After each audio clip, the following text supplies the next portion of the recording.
Donc, bonjour à toutes et à tous et bienvenue sur ce webinaire. C'est le quatrième organisé par le Centre français de la couleur. Et avant de présenter l'orateur, Frédéric Devinck, je voulais dire deux, trois mots, puisque ça s'enregistre 2026, c'est le 50 ans de notre association.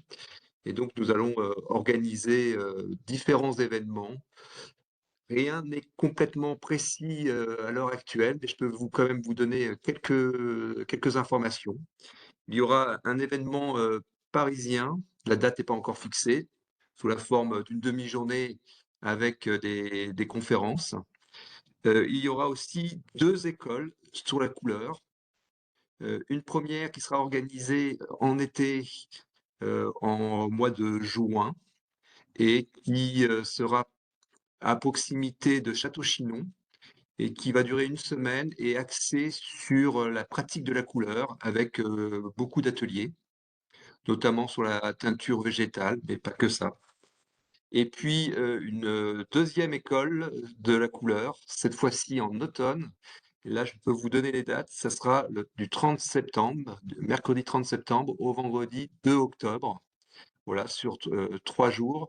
Et c'est dans le très beau lieu de Ocra, à Apt, près de Roussillon. Voilà, donc on vous tiendra au courant évidemment de ces différents événements, de la possibilité pour s'inscrire et toutes les informations nécessaires. Et donc, quatrième webinaire aujourd'hui, donc sur les déjeuners de la couleur, pour ceux qui peuvent se consacrer une petite heure à la couleur entre 12h30 et 13h30. C'est sur l'assimilation chromatique avec l'exemple de l'effet aquarelle, tout ce que vous avez voulu savoir sur l'effet aquarelle. Et l'orateur est Frédéric Devinck, que je remercie beaucoup d'être ici, qui est enseignant-chercheur à l'université Rennes 2 et qui s'intéresse évidemment à tous ces aspects perceptifs sur la couleur notamment. Et je vous laisse la parole. Merci beaucoup. Bien, merci beaucoup pour l'invitation, hein. Je suis assez ravi de présenter des travaux, en tout cas, ou des effets chromatiques au Centre français de la couleur. Alors effectivement, je suis bien maître de conférence à Rennes 2 en psychologie, comme vous allez le voir, psychologie expérimentale. Alors, donc aujourd'hui, effectivement, je vais présenter des travaux sur l'assimilation chromatique et plus exactement m'intéresser à ce qu'on appelle l'effet aquarelle que je vais présenter un tout petit peu après. Alors, juste pour en amorce de tout ça, comme vous le savez très certainement, on sait que dans une scène naturelle, les couleurs que nous attribuons en général aux objets sont influencées par l'environnement qui les entoure. Ça, c'est quelque chose qui est assez connu. Et en général, tout ce qui va être changement dans l'apparence de la couleur d'un objet, qui repose sur l'introduction, on va dire, d'une source lumineuse à proximité de cet objet, c'est ce qu'on appelle des phénomènes d'induction chromatique. D'accord? Donc, ce qui veut dire, dans le cas présent, que, en général, la perception de la couleur de la surface d'un objet, d'accord, va systématiquement être modifiée par le voisinage d'une autre couleur, de la couleur d'une autre surface. D'accord? Donc ça, c'est ce phénomène d'induction chromatique. Alors, vous le connaissez très certainement, euh, dans l'induction chromatique, on va généralement observer deux types de phénomènes. L'un qui est extrêmement connu, d'accord, qu'on appelle le contraste, et puis l'autre la simulation, un peu moins connu en général. Alors, deux formes d'induction chromatique ici. Alors, le contraste chromatique, vous le connaissez puisque ça fait par référence souvent aux travaux de Chevreul, qu'on connaît tous à peu près. Le contraste chromatique, en général, ça se définit comme un changement de la couleur d'une surface, d'accord, qui consiste en un éloignement de celle qui lui est juxtaposée. D'accord? Donc plutôt un éloignement. D'accord? Et par exemple, ce sont ici un exemple assez classique, hein. On le voit ici. On va avoir ici nos carrés rouges d'accord, qui, au contact du carré orange, vont tirer un peu sur le violet, d'accord? Alors que ici, nos petits carrés orange, hein, comme je l'indique avec mon pointeur, vont plutôt tirer, sur le jaune quand ils sont entourés de ce carré rouge, d'accord? Donc plutôt un éloignement. Bien. On va laisser ce contraste chromatique, de côté, même si on pourra y revenir éventuellement, au cours de la discussion. Moi ici, on va essayer surtout de s'intéresser plutôt au phénomène d'assimilation. L'assimilation, comment dire? Ça va être, plutôt, le phénomène inverse du contraste, d'accord? Où on va être plutôt sur le fait qu'une couleur d'une surface va être plutôt perçue dans la direction de celle qui lui est juxtaposée, d'accord? Donc on va considérer plutôt comme, un rapprochement de cette couleur par rapport à ce qui l'entoure, d'accord? Par rapport aux surfaces qui l'entourent directement. Bien. Et non pas comme un éloignement. Alors, ce type, d'assimilation chromatique, on va y rentrer, de plein-pied maintenant, c'est quelque chose qui a été, et commencé à être montré par, un chercheur allemand qui s'appelait, von Bezold en 1876. Donc c'est quelque chose qui est relativement ancien quand même comme phénomène. Pour l'avoir montré, c'était quand même vraiment à la suite effectivement de tous les travaux de Chevreul. Et von Bezold, dans son ouvrage, va essayer de montrer justement ce phénomène d'assimilation. D'accord? Alors, c'est vrai que là, la figure que je vous montre à l'écran, c'est une figure qui est tirée de son livre. C'est c'est peut-être pas le plus, représentatif. Je donnerai des choses un peu plus fort un tout petit peu après, mais c'est quand même le premier à le montrer. Et vous pouvez simplement constater ici, d'accord, que par exemple, entre les 2 surfaces bleues, hein, que j'essaye de montrer ici et ici, il y en a une qui effectivement, va apparaître plus sombre, hein, celle que je suis en train de décrire, lorsqu'effectivement vous avez un contour, noir, juste sur le pourtour, d'accord? Par rapport à celle-là, alors que les 2 sont bien entendu totalement identiques. Bien. Alors, von Bezold montre ça effectivement au niveau de son ouvrage. Et ce qui va être assez étonnant, c'est que, finalement, ces effets d'assimilation, dans un premier temps, vont être, énormément utilisés, surtout par les artistes. D'accord? Énormément par les artistes. Je vais vous montrer quelques exemples d'assimilation chromatique, au niveau de l'art. Il y en a pas mal, hein.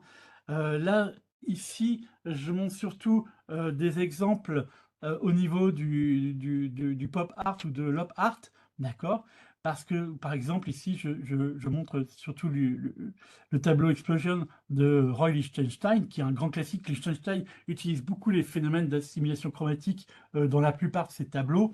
On se rend compte, hein, ici, par exemple, qu'on va avoir, l'impression, ce phénomène d'avoir une surface totalement rouge, alors que c'est que des points rouges, hein, dans le cas présent, et ici, une surface plutôt bleutée, quand effectivement on est dans des, plutôt, points, bleus dans le cas présent, d'accord? On va retrouver ce type de phénomène énormément aussi, à partir des années 60 dans l'optical art, d'accord? Avec, notamment des gens comme, Richard Anuszkiewicz, d'accord? Où là, vous avez effectivement, des lignes qui sont vertes ou bleutées et on se rend compte que la surface rouge prend effectivement une direction soit un peu verte, d'accord? Ou un peu bleutée, dans le cas présent. Voilà. Ou encore énormément, parce que j'ai revu, pas mal de tableaux de Bridget Riley, une expo de Bridget Riley il y a pas longtemps, où effectivement, on revoit effectivement, hein, chez Bridget Riley, ici plutôt en version achromatique, cette surface blanche qui effectivement va s'assombrir avec effectivement les petits points noirs dans le cas présent. Voilà. Alors, ce type d'art, effectivement, là, on le retrouve dans des trucs, dans des arts, plutôt pop art, op art. On va aussi le mettre en évidence, de façon plus classique, hein, avec, des gens qui sont dans le pointillisme, d'accord? Comme, Seurat, par exemple. On va retrouver ce type, de phénomène. Voilà. Alors, ça, c'est plutôt pour le versant artistique, d'accord? En psycho et en neurosciences en général, d'accord, la simulation chromatique, c'est effectivement quelque chose qui a, malheureusement eu très peu d'attention pendant très longtemps, d'accord? Si je puis me permettre. En fait, d'un point de vue expérimental, d'un point de vue des stimuli qu'on a pu utiliser, il y a quelques études dans les années 50-60, 4-5 en fait, pour être très exact, mais qui se focalisaient sur des versions achromatiques en noir et blanc, et puis d'autres à la fin des années 80, milieu 90, il y en a que deux qui ont eu lieu en couleur. Et puis on va avoir un regain d'intérêt justement sur la stimulation chromatique en psychologie expérimentale, avec notamment justement comment dire, l'effet aquarelle, que je vais vous démontrer un tout petit peu après, et puis aussi d'autres travaux qui étaient aussi assez novateurs, comme ceux de Steve Schivel, il y a bientôt 25 ans maintenant. Alors, par exemple, pour vous montrer ces travaux de Steve Schivel, dans le cas présent, hein, c'était des anneaux. Ici, vous avez effectivement deux gros anneaux orange hein, au milieu, on est bien d'accord. On avait fait un petit effet de contraste. Et on va superposer ici des petits anneaux verts ou violets, d'accord? On va directement superposer l'un sur la figure, ce qui donnera les figures qu'on a sur la droite, d'accord? Et on se rend vite compte ici, d'accord, de façon mais vraiment très étonnante, que les contours qui étaient à la base orange tendent vers le vert, d'accord? Et de même ici, cet anneau orange va tendre normalement vers la couleur violette. D'accord? Steve Schivel va bien entendu les mesurer, ce qui montrera effectivement un effet d'assimilation. Je vais mettre ça de côté un petit peu sur les mesures, puisque de toute façon, je vais faire un peu la même chose que lui avec l'effet aquarelle un tout petit peu après. Alors, on a ce regain d'intérêt avec ce type de stimuli, et puis aussi, ça va donner aussi lieu à d'autres, comment dire, d'autres figures avec d'autres variations, hein. Ici, ce qu'on appelait un peu l'effet confetti, mais qui revient exactement à ce que Schivel faisait. D'accord, vous avez normalement les visages, effectivement, que vous connaissez peut-être, normalement de von Helmholtz, Maxwell, et puis Thomas Young, d'accord? Et on se rend vite compte aussi, normalement, ici sur toute la partie de la colonne de gauche, normalement que vous avez des couleurs rouge, vert, bleu, d'accord? Et normalement, si vous mettez que des petits traits bleus, bah, effectivement, le visage de Von Helmholtz va apparaître bleu, ou bien vert, ou encore rouge, d'accord? Et de même pour les autres visages de Maxwell ou de Thomas Young. Bien. Alors, on pourrait dire effectivement, ça a l'air, ça se marche très bien au niveau de l'art, au niveau effectivement de la psychologie expérimentale, neurosciences, on se dirait: «Ah bah oui, il y a des effets qui sont assez étonnants». On pourrait utiliser en graphisme, parfois on pourrait même appeler ça des illusions visuelles. D'un point de vue théorique, au départ, d'accord, on a très souvent considéré, il y a beaucoup de chercheurs comme Urwich et Jameson qui étaient assez connus, ou Divalois et Divalois aux États-Unis aussi, hein, qui pensaient que ce phénomène d'assimilation chromatique, même s'il avait été très très peu étudié, voire pas du tout par ces auteurs, était probablement très très présent dans notre environnement naturel. D'accord? Alors, juste pour vous donner un exemple de justement ce cas d'assimilation chromatique en milieu naturel, d'accord? C'est ce type d'exemple, d'accord? Je pense que, en plus c'est la saison, enfin peut-être la fin de saison, mais on y est encore un peu quand même. On aime bien manger des oranges en général, d'accord? Surtout en hiver. Et je pense que vous avez tous remarqué un jour que vous achetez vos oranges, hein, comme exactement la figure qui est totalement à gauche, dans un filet. Bon, en généralement, ça vous fait envie, on est tous d'accord, et on les prend petit à petit, bien entendu, dans notre petit panier. Simplement, ici, c'était Karl Fürtner, un chercheur sur la couleur en Allemagne, qui, à un moment donné, s'est rendu compte et qui était pris un peu au dépourvu, parce que quand il ouvre son filet, et comme ça nous est probablement tous arrivé, ben, l'orange n'était pas si belle que ça. D'accord? Et c'est exactement ce qui est arrivé sur comment dire, la figure du milieu. D'accord? Elle n'était pas vraiment orange, elle était simplement un tout petit peu vert, jaune. Bon, c'était un peu décevant. Et bien entendu, on se rend compte qu'ici, avec ce filet orange, on est au beau milieu effectivement d'un phénomène d'assimilation chromatique. D'accord? Puisque ici, si je remets cette image de mon orange ici directement, un peu avec des traits orange, hein, d'un point de vue perceptif, eh ben effectivement, mon orange, elle va de nouveau apparaître orange, un peu comme sur la figure de gauche, donc avec une certaine, appétence pour cette figure, pour cette orange. Voilà. Alors, assez pratique dans le cas présent. Alors, moi, personnellement ici, dans ces phénomènes d'assimilation chromatique, on va revenir un peu à des, phénomènes un peu plus, classiques, hein, en dehors de Steve Schivel ou de ces effets-là, avec justement ce qu'on a appelé l'effet aquarelle, d'accord? Qui avait effectivement donné, beaucoup de regain à ces phénomènes d'assimilation il y a, bientôt 25 ans en arrière. Alors, normalement, ici, je me suis intéressé à cet effet aquarelle qui avait été créé, par Benjo Pina dans les années 80 et puis, le fait, c'est qu'il l'a, surtout publié, en 2001. D'accord? Donc, plusieurs années, par la sui à la suite, bien après.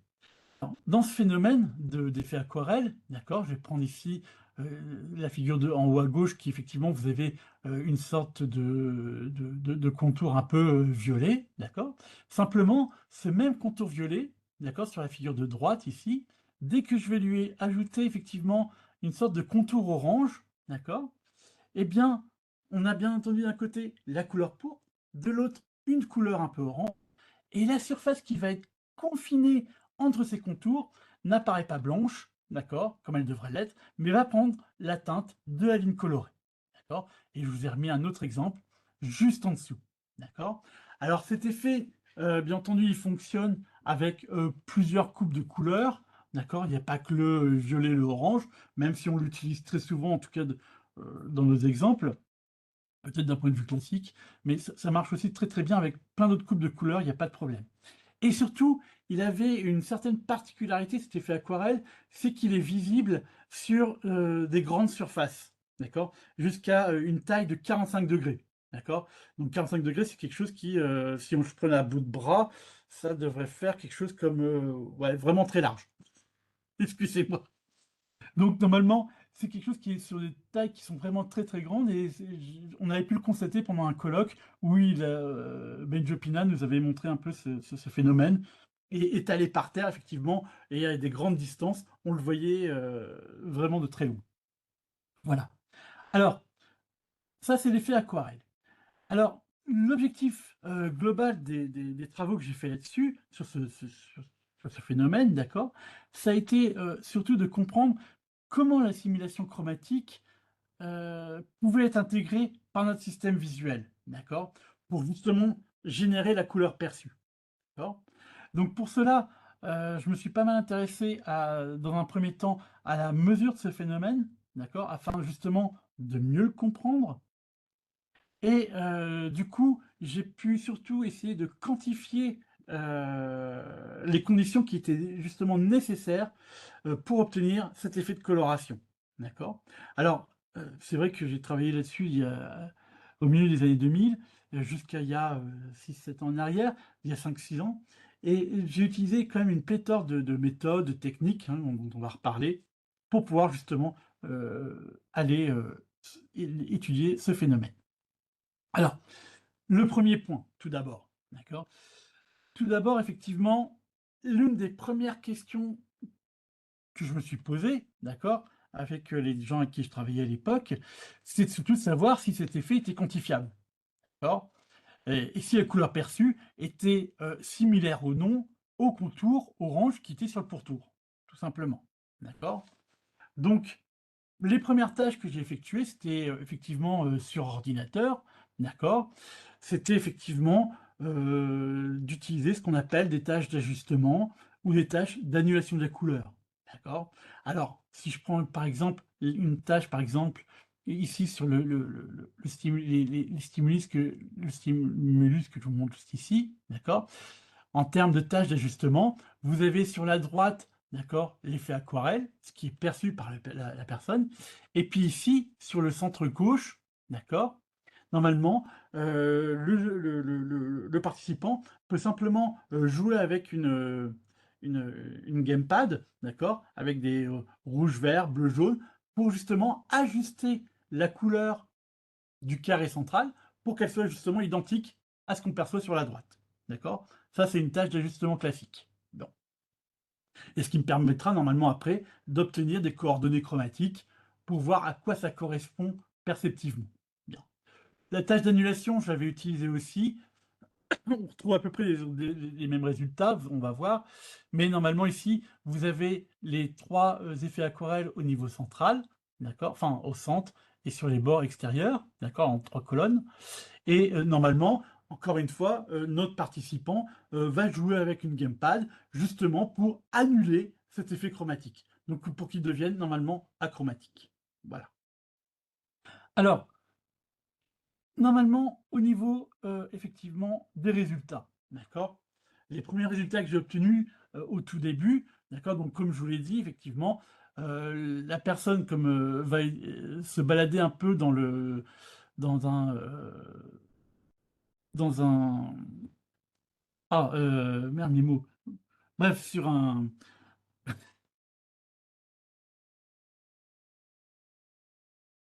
le plan effectivement chromatique au niveau du plan U', V', d'accord? Et effectivement, ici normalement, on va avoir qu'une infime partie en termes de résultats, hein, d'accord? C'est ce que je vous montre sur la figure de gauche de ces coordonnées. Alors, ici, normalement, le croisement entre les pointillés, d'accord, qui sont ici, normalement, au centre, ça correspond, si vous voulez, au blanc neutre, d'accord, au fond, tout simplement, d'accord. Ici, normalement, le trait plein, d'accord, va correspondre directement à la direction du contour orange, qui devrait être normalement très loin, d'accord. Et ici, la ligne pleine ici, ça correspond au contour violet, d'accord, qui devrait être effectivement beaucoup plus bas. Normalement, ici, vous avez les réponses pour 4 participants, d'accord, et ici, le vecteur correspond à la moyenne, d'accord. Donc, ce qu'on voit, d'accord, c'est qu'effectivement, la direction des coordonnées chromatiques, d'accord, elle est effectivement dans la même direction par rapport aux coordonnées chromatiques du contour orange, d'accord. Et si je reviens sur ce que faisait Steve Chivel tout à l'heure, c'est exactement le même type de tâche qu'il va utiliser et il va trouver également des résultats à peu près similaires. D'accord? Alors, simplement, ce qui est surprenant au départ sur ce type de choses, c'est que même si l'effet, vous pouvez le constater, il est perceptivement extrêmement saillant, hein, il apparaît extrêmement faible en termes effectivement quantitatifs. D'accord? Parce que si vous regardez effectivement mes coordonnées chromatiques, ils sont quand même extrêmement faibles, d'accord, par rapport effectivement à tout ce qu'on peut avoir comme panel de couleurs. Voilà. Alors, ça, c'était le fait que oui, on peut quantifier ce type de phénomène. D'accord? Alors ensuite, d'accord, l'utilisation des tâches d'ajustement, d'annulation de la couleur, permettent effectivement de montrer que l'effet de coloration est bien quantifiable. D'accord? Et je me suis ensuite intéressé aux paramètres, d'accord, qui permettaient surtout de moduler cet effet de coloration. D'accord? J'arrive à le montrer, c'est bien. Maintenant, qu'est-ce qui va me permettre effectivement de faire varier cette couleur, peut-être, de faire varier son intensité dans le cas présent? Alors, la première chose nous frappait au départ, d'accord, quand on voyait effectivement les dessins de Benjopina, c'était qu'effectivement, l'effet aquarelle va se définir d'une part par un contour intérieur, le orange, d'accord, comme je le montre ici, qui est plus clair, d'accord, et un contour extérieur violet, pourpre, qui est beaucoup plus sombre, d'accord. Donc du coup, ce qu'on a voulu faire ici, c'était déterminer surtout le rôle du contraste de luminance entre, d'une part, le contour intérieur orange et le contour violet extérieur. D'accord? Et de voir ainsi la force, effectivement, de l'effet de corrélation. Alors, juste un petit résumé des données, je ne vais pas tout vous mettre sur des coordonnées chromatiques, d'accord? Ici, je vais surtout fonctionner en termes de vecteurs, d'accord? De force de l'effet de coloration, d'accord? Donc, j'ai le contraste de luminance sur l'axe des X, d'accord? Et ici, entre guillemets, sur l'axe des Y, c'est simplement un rapport qui va me permettre de montrer cette force de l'effet de coloration, d'accord? Et ici, ce qu'on montrait au départ, c'était que, du coup, notre effet de coloration, d'accord, il va être beaucoup plus saillant, d'accord, lorsque la luminance du contour intérieur est beaucoup plus élevée que celle du contour extérieur, d'accord? Plus le contraste de luminance va augmenter, d'accord, ici, et plus on va avoir effectivement un effet de coloration qui est assez important. Voilà. Alors, ça, c'était des 1res tâches. On a étudié pas mal d'autres paramètres qui étaient assez intéressants aussi. Et puis, de façon plus récente, d'accord, je me suis intéressé on a utilisé d'autres types de mesures dans le cas présent. Alors, pourquoi? Parce que, les effets qu'on obtenait avec, les tâches d'ajustement, d'annulation de la couleur, étaient parfois difficiles à mesurer avec précision, d'accord? On avait, parfois aussi, heu, énormément de variabilité inter et intra-individuelle. C'est vrai que c'est pas des tâches extrêmement faciles, parce que les gens effectivement pour qu'ils voient exactement ce qu'ils perçoivent, ils arrivent effectivement à se repérer, à changer pas mal de paramètres. Il faut quand même aussi avoir, peut-être aussi l'idée, parfois c'est pas très évident, d'avoir une représentation mentale également d'un espace chromatique. D'accord? Donc c'est pas forcément, le plus facile également à faire. Ce qui pourra probablement engendre pas mal de variations inter et intra-individuelles dans le cas présent. Alors, depuis quelques années, surtout vers la fin, le milieu des années 2000, on a vu apparaître surtout, ce qu'on appelle des méthodes, par comparaison de pairs, d'accord? Qui vont être étendues à ce qu'on appelle des estimations d'échelle perceptive. Je vais vous passer tous les détails, d'accord? Mais, ces échelles perceptives, elles nous permettent surtout d'obtenir, si vous voulez, la force d'un effet, d'accord? Et de savoir qu'effectivement, plus la valeur est nulle, proche de zéro, moins l'effet est fort et plus il va s'élever, d'accord? Et plus on va avoir un effet qui va être extrêmement important, d'accord? On va retenir ça pour le moment. Encore une fois, on pourra revenir si vous voulez tous les détails, il n'y a pas de souci. Alors, pour vous expliquer les tâches, d'accord? Dans ce type de mesure d'échelle perceptive, vous avez je vais d'abord prendre la condition test, hein, sur le côté gauche. Vous avez mon effet aquarelle, d'accord? Ici, ça va être, mon item, test, dans le cas présent et je vais présenter juste en dessous 2 autres, stimuli, d'accord? La tâche du participant, c'est de dire: est-ce que c'est la figure de droite ou la figure de gauche qui est plus proche de cette Joue? Tout simplement, d'accord? Donc c'est quelque chose qui est très simple. Il n'y a pas besoin de réfléchir en termes d'organisation perceptive. Il suffit de dire: «Ah non, perceptivement, celui de droite, il est plus proche de la figure du haut, donc j'appuie sur un bouton et c'est tout bon». Ou bien c'est l'autre et ainsi de suite, d'accord? Donc ce genre de choses, c'est quand même relativement facile à, faire. Il n'y a pas besoin d'entraînement ni de connaissances préalables sur des choses, dans le cas présent. Alors par contre, il y avait un petit, contretemps, c'est que du coup, on a dû aussi, faire ce qu'on appelle une condition contrôle où cette fois, vous voyez que dans cette condition contrôle, on n'a aucun effet de coloration. Tout simplement parce que si vous voyez, hein, j'ai fait un agrandissement en bas à droite, entre ces contours orange et violet, on a des contours qui sont un tout petit peu entrelacés, ce qui du coup engendre aucun effet de coloration. D'accord? Alors cette condition contrôle, on avait dû la faire parce que tout simplement, pour, bien se rendre compte que nos participants répondent bien sur ce qu'ils perçoivent au centre de la figure, d'accord? Et qu'ils ne reposent pas leur, réponse, d'accord, sur les contours, dans le cas présent. Voilà. Donc ça, on avait rajouté cette petite condition contrôle en plus, voilà, d'un point de vue méthodologique. Alors, tout d'abord, d'accord, on avait, simplement, repris l'étude précédente sur le contraste de luminance, d'accord, avec ce nouveau paradigme. Bon, alors ici, je vais avoir effectivement les résultats pour 4 participants, d'accord? Pour le stimulus test, en orange et puis pour le stimulus, contrôle en violet, d'accord? Et normalement ici, c'est ce qu'on appelle, mon échelle perceptive, d'accord? Effectivement 0, ça va être quelque chose d'assez nul et puis plus c'est élevé, plus je vais avoir effectivement, un effet qui est extrêmement important. Bien.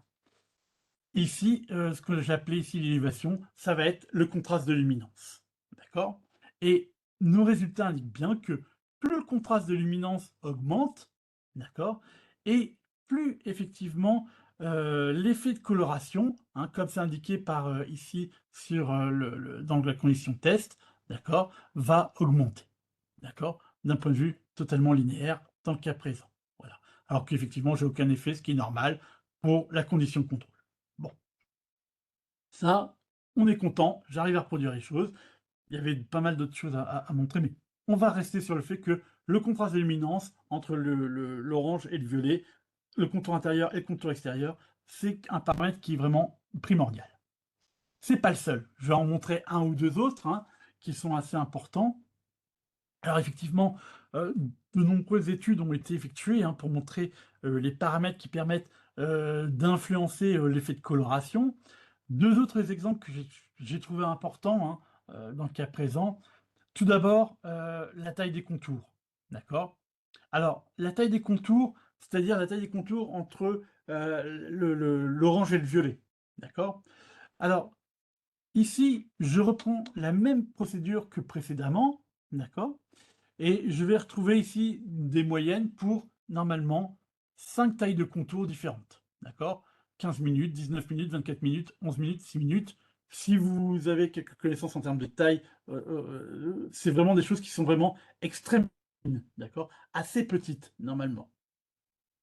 Et on se rend compte qu'on vite, on a une modulation, d'accord, de cet effet aquarelle très rapidement, d'accord? Donc ici, j'ai mes 5 largeurs de contour, d'accord? Et notre résultat principal, montrait que cet effet de coloration, d'accord, était effectivement optimal pour une taille de contour autour de 15 minutes, d'accord? Alors, cette taille de contour de 15 minutes, bien entendu, elle n'est pas innocente. Et on va se rendre compte qu'effectivement, par la suite, je vais peut-être en reparler un tout petit peu après, mais qu'on a ici une certaine sensibilité à la taille, au contraste, d'accord?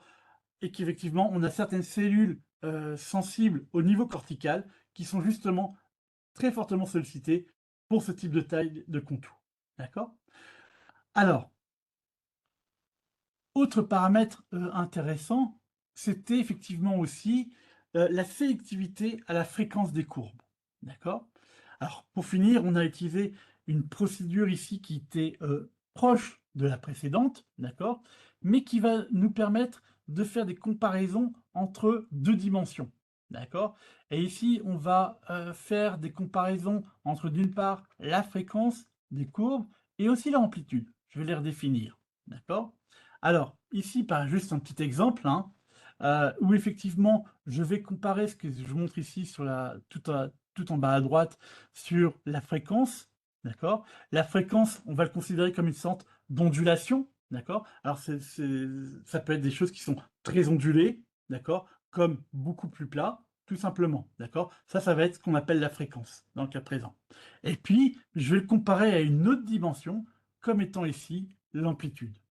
D'accord. Donc l'amplitude, ça va être effectivement, des niveaux, assez élevés, de comparaison de taille des contours, enfin d'amplitude des contours, d'accord? Comme quelque chose qui est, comme des grandes vagues ou des petites vagues tout simplement. Voilà. Et donc, nos données indiquaient surtout une participation beaucoup plus importante ici dans l'effet de coloration, hein, sur la fréquence, d'accord, par rapport à l'amplitude, qui est quasiment nulle dans le cas présent. D'accord. Donc quelque chose qui est effectivement une sensibilité sur la fréquence, d'accord, premier ce type d'ondulation qui est très important, d'accord, par rapport à l'amplitude qui finalement apparemment joue un rôle qui est beaucoup moins important dans cet effet de coloration. Bien. Alors ici, je vous ai montré surtout quelques paramètres, d'accord? 2-3 petites choses dans le cas présent. Moi, ce qui va m'intéresser ici maintenant, à partir de ces paramètres, c'est de comprendre comment ça marche et pourquoi ça marche dans ce sens-là. Alors, comment expliquer justement cet effet de coloration? D'accord? Excusez-moi. Alors, dans mon effet aquarelle, d'accord, l'effet de coloration, il va être caractérisé par une propagation de la couleur, d'accord, à partir du contour intérieur vers la surface qui va être confinée, par ce contour, d'accord? Ce qui suggère notamment, un effet global à partir d'une stimulation locale. Bien. Alors, ce type, d'effet, d'accord, ça va avoir une explication possible, en psychologie puis en neurosciences, d'accord? C'est, ce qu'on appelle ça va impliquer notamment ce qu'on appelle un mécanisme de remplissage, ce qu'on appelle du filling in, d'accord? C'est un processus, finalement dans lequel, un mécanisme neuronal, d'accord, détecte les contours, d'accord, et va généraliser leurs propriétés au-delà de la stimulation immédiate, d'accord? Et dans ce cas présent. Alors, normalement, le remplissage, de la couleur dans l'effet aquarelle, hein, il se fait de façon totalement instantanée, d'accord? C'est exactement ce qu'on peut retrouver, si vous savez peut-être, également pour, normalement la tâche aveugle, au niveau visuel également. On retrouvera comme mécanisme actif, heu et dans le cas présent, ça va dépendre fortement de la configuration précise du stimulus, d'accord? Et effectivement, les résultats que je vous ai présentés, précédemment suggéraient effectivement une intégration possible des contours par des cellules qui sont sensibles à la luminance, à la taille également, d'accord? Et de plus, on a montré qu'on avait une certaine sensibilité à la courbure, d'accord? Et si vous vous souvenez de ce que j'avais dit un peu, au début, c'est que, on avait aussi une perception sur des grandes distances, d'accord? Tout ça, ces 2 derniers paramètres, courbure plus grande distance, ça suggérait aussi un traitement qui repose sur de multiples niveaux au niveau cortical, d'accord? Et donc là, on va s'intéresser ici maintenant à qu'est-ce qui se passe au niveau du cerveau pour ce type d'effet de coloration, d'accord? Alors, on sait qu'on a un mécanisme de remplissage qui serait normalement à l'œuvre dans l'effet dans l'effet aquarelle, d'accord? Ce qui permettrait, bien entendu, d'expliquer l'effet de coloration. Alors ça pose, une petite question également d'un point de vue théorique, d'accord? Mais surtout théorique. Classiquement, on va effectivement on va avoir d'une part ce phénomène de remplissage que je vous ai décrit, et puis d'autre part, on a aussi bien entendu, la perception de surface, d'accord? Qui sont di qui dépendent directement effectivement de l'illumination, de ce qu'on perçoit directement, d'accord? Donc, dans le cas présent, pendant très longtemps, on a eu une hypothèse commune pour les 2. C'est-à-dire qu'on a d'une part des stimuli qui dépendent de la surface, ce que je vous montre ici, le step, d'accord? 2 surfaces complètement différentes, une, comment je sais pas moi, une blanche, une noire, une bleue, et cetera, et cetera, d'accord? Et puis effectivement, ce qu'on pouvait avoir dans ce qu'on appelle des phénomènes de remplissage, d'accord? Qui sont issus uniquement et qui dépendent principalement des contours. Et ce qui a été montré pendant très longtemps, c'est que normalement, d'un point de vue neuronal, ce que je représente ici par, ce petit, le petit symbole ici, on va avoir normalement on devrait engendrer exactement la même réponse neuronale. D'accord? Donc remplissage, perception de surface, on va dire, dans notre environnement naturel également, d'accord? C'est exactement le même combat. Exactement le même réseau neuronal qui sera impliqué. Toutefois Toutefois, quand on est sur la couleur, on se rend compte d'une petite chose au niveau physiologique, un tout petit peu étonnant, d'accord? Il faut bien savoir qu'au niveau du cortex visuel, d'accord, et notamment, l'RV1, d'accord, au niveau du cortex occipital, donc à l'arrière de notre crâne, l'RV1 va recevoir finalement, ses premiers afférents de la rétine et on va trouver là-dedans, d'accord, dans l'RV1, des neurones qui sont sensibles à des surfaces chromatiques et d'autres qui vont être sensibles à des transitions entre 2 plages chromatiques, d'accord? Ce qui pourrait se traduire ici par l'existence de 2 réseaux neuronaux totalement différents, d'accord? Contrairement à tout ce qui a été pensé pendant, des décennies au préalable. Bien. Alors ici, c'est ce qu'on va essayer de tester, d'accord? C'est ce que j'ai essayé de tester, c'était de savoir effectivement si l'effet aquarelle, grosso modo, va être traité de la même façon qu'une surface de notre environnement naturel, d'accord? Ou bien si effectivement le mécanisme de remplissage qui est à l'œuvre dans cet effet, comment dire? Aquarelle est distinct des surfaces «classiques» entre guillemets. J'espère que je suis pas, voilà. Donc tout va bien. Alors, pour ça effectivement on va faire une expérience en IRM, d'accord, en imagerie cérébrale, et je vais surtout comparer trois types de stimuli, d'accord. Les trois types de stimuli que je vais comparer, c'est toujours effectivement mon stimulus contrôle hein, que j'ai là. Ici, en bas à gauche, comme vous le voyez, c'est mon effet aquarelle qui dépend des contours, d'accord? Puisque mon effet de coloration dépend justement des paramètres et de la configuration de ce qui l'entoure, comme la simulation chromatique en général. Et ici, je vais avoir ce qu'on appelle un stimulus entre guillemets ajusté, d'accord, que chaque participant a ajusté, qui correspond normalement à la couleur de ce qui est au niveau de l'effet aquarelle, d'accord, mais qui n'existe absolument pas. D'accord? Et donc effectivement, c'est une surface chromatique. Donc ici, effectivement, j'ai exagéré hein, en bas à droite, l'effet de coloration, mais normalement, il faut bien se voir que c'est exactement ce que les gens perçoivent dans l'effet aquarelle. Je l'ai mis dans la surface ici. D'accord? Donc on va surtout voir qu'est-ce qui dépend de l'effet aquarelle et ce qui dépend ici de la surface dans le cas présent. Alors, juste une petite chose, une petite parenthèse avant d'aller sur un peu plus loin, d'accord? Au niveau du cortex visuel, d'accord? Juste pour qu'on soit tous au point là-dessus. Normalement, vous savez, effectivement, tout à l'heure, j'ai déjà parlé de ce qu'on appelle l'RV1 hein, au niveau du cortex occipital. C'est effectivement l'air qui va recevoir les premiers afférents de la rétine. Bon. Et puis, effectivement, le cortex visuel, qui est ici, normalement, on va se retrouver effectivement avec énormément d'air cortical associé très souvent à des propriétés différentes. D'accord?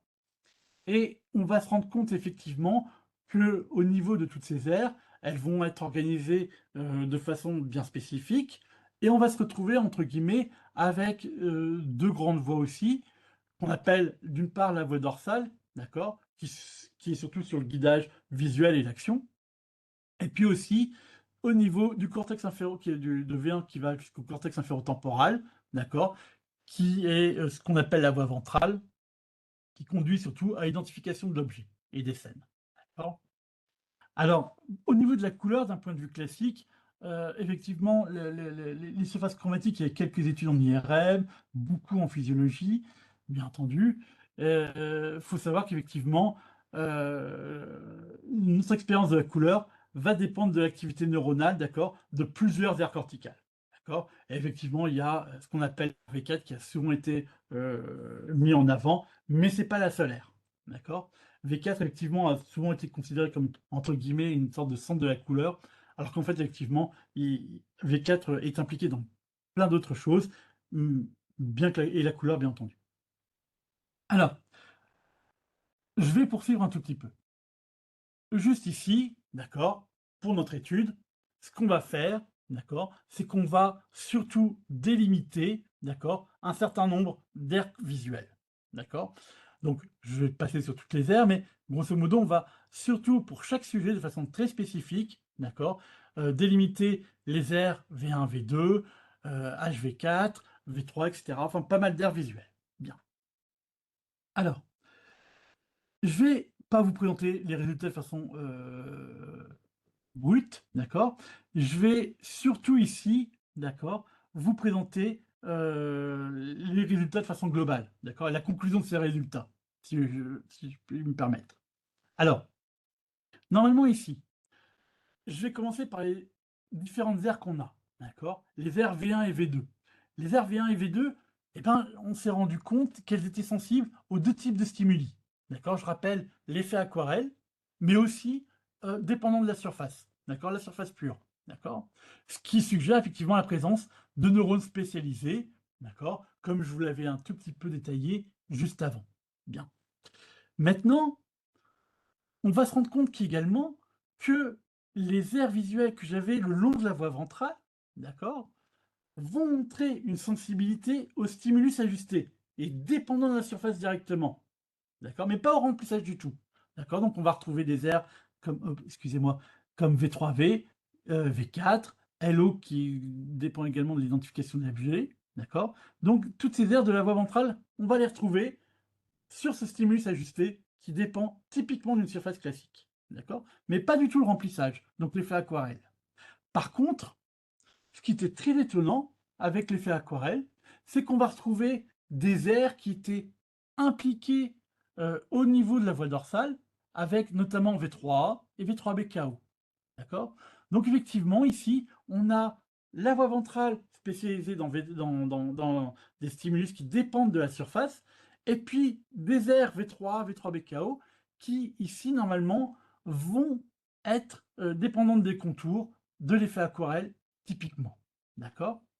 Alors, l'air V3A, effectivement, c'est ce qui se revenait très régulièrement, d'accord?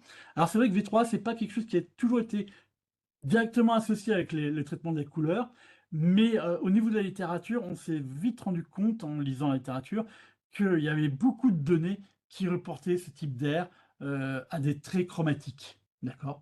Donc c'est quelque chose qui revenait assez régulièrement. Voilà. Donc en termes de conclusion ici, d'accord, ce qui était ouais, je passais ça, c'était qu'effectivement, notre système visuel, d'accord, il utilise des représentations différentes dans le traitement d'un percept qui dépend d'une surface chromatique directement, d'accord, la couleur d'une fleur, les pétales effectivement d'une fleur, etc. Et effectivement, dans le traitement d'un percept différent qui va être réduit par des contours, l'effet d'assimilation dans le cas présent. Voilà. Donc on avait ces 2 types, de représentations qui sont effectivement bien définis au niveau cortical et ça c'était vraiment, quelque chose d'assez étonnant parce que, c'est vrai que que j'ai commencé, j'étais effectivement, non pas sur, des traitements séparés, mais vraiment totalement vraiment similaires, avec peut-être des amplitudes de réponse différentes au niveau des airs. Bon, mais voilà. Alors, en termes de conclusion aussi, vous avez peut-être pu le remarquer également, mais en termes de perspective, c'est quelque chose qu'on n'a jamais fait, malheureusement, j'ai jamais eu le temps de le faire.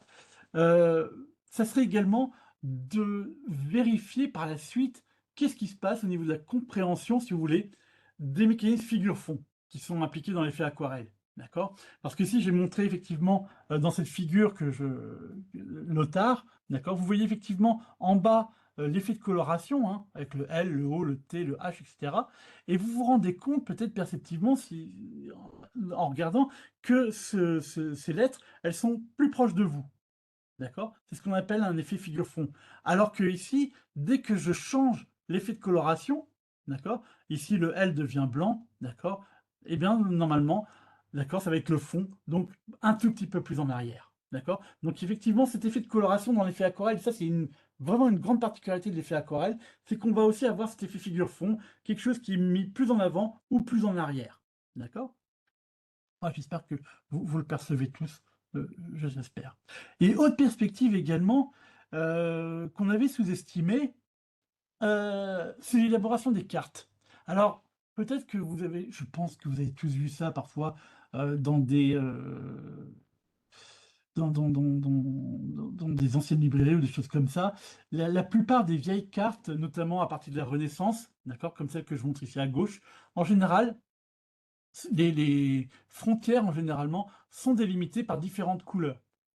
Ici, par exemple, le rouge, l'Italie qui est un tout petit délimité par le rose, d'accord? Et puis avec un bord noir ici.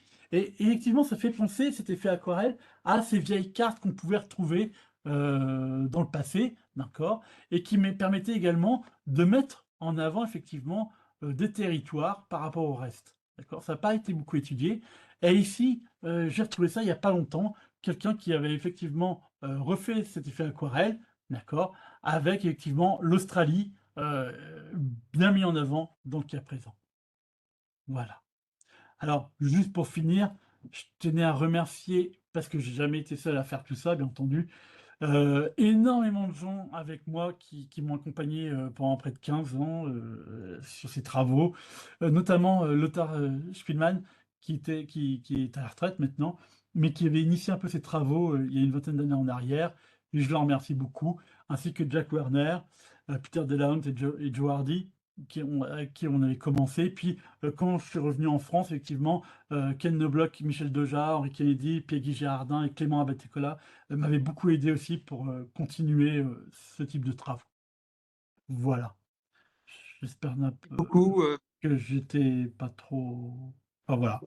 Voilà, le temps est compté, Ah donc on merde, est excusez-moi. non, non, mais Excusez-moi. c'est comme ça, on a pu t'écouter. On peut, comme, le faire alors c'est ça le problème des visios, c'est qu'on peut pas entendre, mais on peut, applaudir.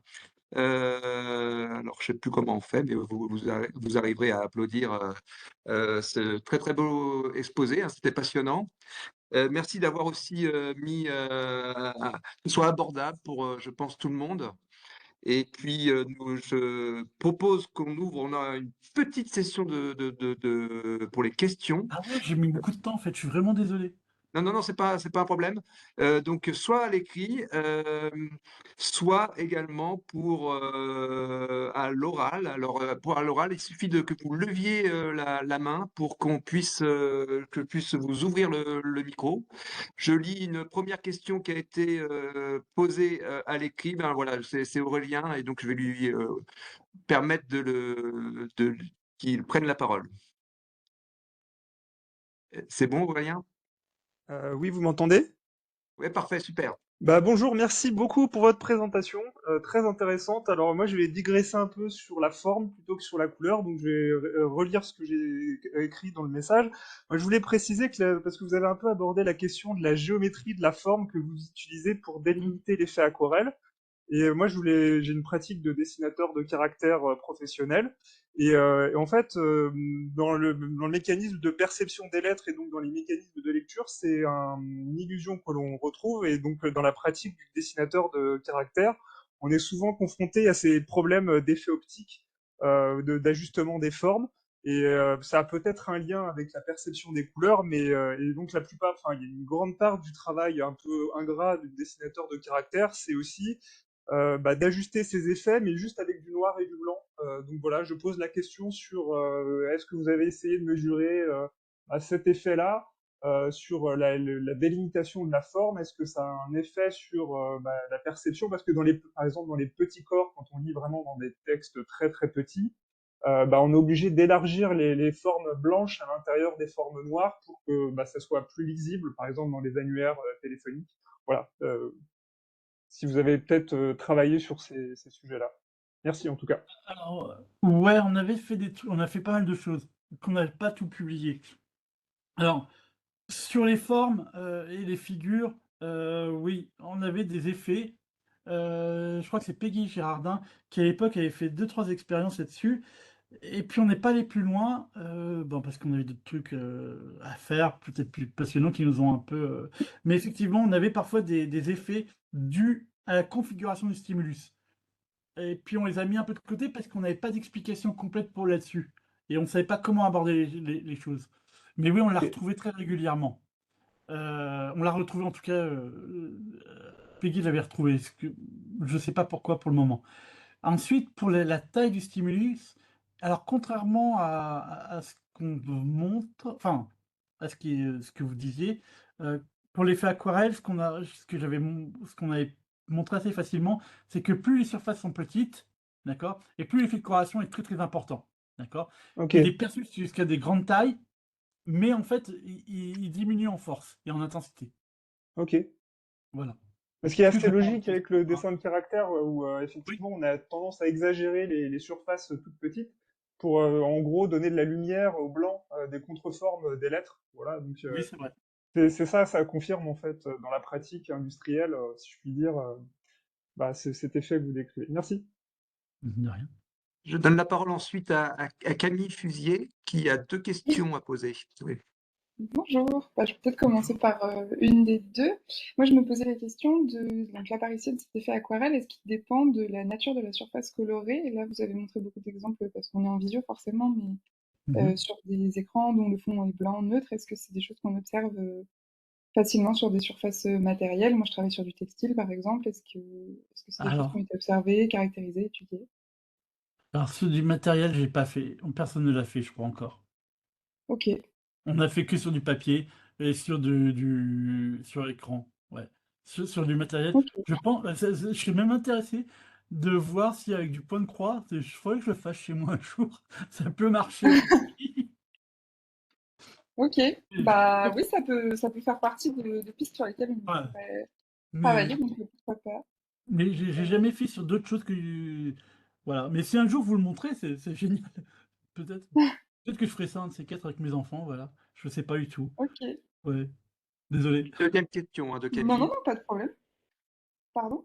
Il y avait une deuxième question hein, de ta part. Oui, il y avait une deuxième question. Bah, vous avez mentionné au départ que la luminance jouait beaucoup sur, l'apparition de cet effet-là. Est-ce que les autres, paramètres entre guillemets, colorimétriques, comme Ouais. la saturation et ou la teinte vont changer? Est-ce que si on a des Ouais, ouais. enfin, comme on va faire ouais. Ouais, en fait, les autres aspects, de la couleur, là, c'est vrai que j'étais sur la luminance, parce que c'était plus facile à montrer, mais sur la couleur, ça Ouais, s'est montré aussi. J'avais fait aussi pas mal de roues chromatiques, on va dire, et on voyait on maximisait l'effet lorsque les coordonnées chromatiques du contour intérieur et du contour extérieur sont totalement opposées. Et dès d'accord, qu'ils oui, commencent à se donc on a la rapprocher, même chose, dès qu'ils commencent à se rapprocher en général, mmh, au niveau du cercle, dans un cercle de couleur classique, ou qu'on se trouve dans la CIE, et ben effectivement l'effet va avoir tendance à diminuer. Voilà. OK, super, merci beaucoup. On De a, rien. on a Très l'impression clair et dans, très intéressant. merci Camille. On a l'impression dans vos exemples que l'effet est plus marqué avec l'orange qu'avec le contour violet. C'est effectif ou pas? Ah, c'est vrai qu'il est très fort avec l'effet orange, mais j'avais beaucoup avec du rouge vert aussi, ça marchait très, très bien. D'accord. Et puis, en fait, c'est vrai que j'utilise toujours du orange et du violet, peut-être par habitude parce que, Pinal l'avait fait, dès le départ. Mais c'est vrai qu'avec des rouges verts, ça marchait très, très bien aussi. Il y avait pas de problème. Ouais. Il y a d'autres questions, hein, n'hésitez pas, on a encore le temps peut-être pour une question ou deux, donc de lever la main. Là, je vois personne. J'avais une autre remarque. Alors, il y a Sonia, tiens, qui pose une question justement. Et Est-ce le que jaune avec bleu, du ça marche? jaune Alors, le bleu, jaune bleu, ça marche, bien entendu. Simplement, ce qu'on a trouvé sur toutes les couleurs, le jaune, c'est celui qui indique le moins. Et je sais pas pourquoi. Sur tous les couples de couleurs qu'on a pu tester, et même des choses sur un plan équiluminant, le jaune est la couleur qui induit vraiment le moins cet effet d'induction. d'accord. Et puis, j'ai beaucoup aimé aussi les exemples que tu as pris au début avec les effets utilisés par les artistes. Et j'avais une question, on en avait un peu discuté, mais ça pourrait être utilisé par les imprimeurs pour justement Ouais, économiser de l'encre. bah ça le Est-ce que ça a pourrait, hein. été fait? Bah non, jamais. Et c'est pour ça que je remettais ici, tu vois, l'exemple des cartes, parce que là, tu as directement une économie qui est quand même assez forte pour percevoir du coup des pays, des choses comme ça, en fait, et les mettre en Donc, avant. il faut suivre les résultats que tu as obtenus pour optimiser l'effet, hein, c'est ça? Ouais, c'est mieux. Mais sinon, ça peut se faire, hein, je veux dire, après, ce que j'aime bien les artistes parce que, enfin, le pop art, tout ça, parce que finalement, c'est eux-mêmes qui ont découvert ces effets, qui arrivent à les maximiser uniquement d'un point de vue perceptif. Il y a pas forcément besoin parfois d'une mesure pour le mettre en Mm. avant de façon très forte. Voilà. Alors Aurélien suggère également pour corriger le jaunissement du papier aussi. Ça peut-être, Oui, je sais ça pas peut être si ça aussi, peut ouais, ouais. être jouable. Eh bien, on arrive à la fin de ce webinaire. Je voulais vraiment te remercier une nouvelle fois pour ce très beau exposé qui nous a permis d'explorer ce sujet que je pense on était peu à connaître. Merci beaucoup. Et puis, bien, on se retrouve pour tout le monde au prochain webinaire. Il n'est pas encore fixé, mais on va essayer d'en faire un au mois de mars. On vous tiendra au courant, bien entendu. Merci à tous et toutes et à bientôt. Merci beaucoup. Au À revoir. bientôt alors.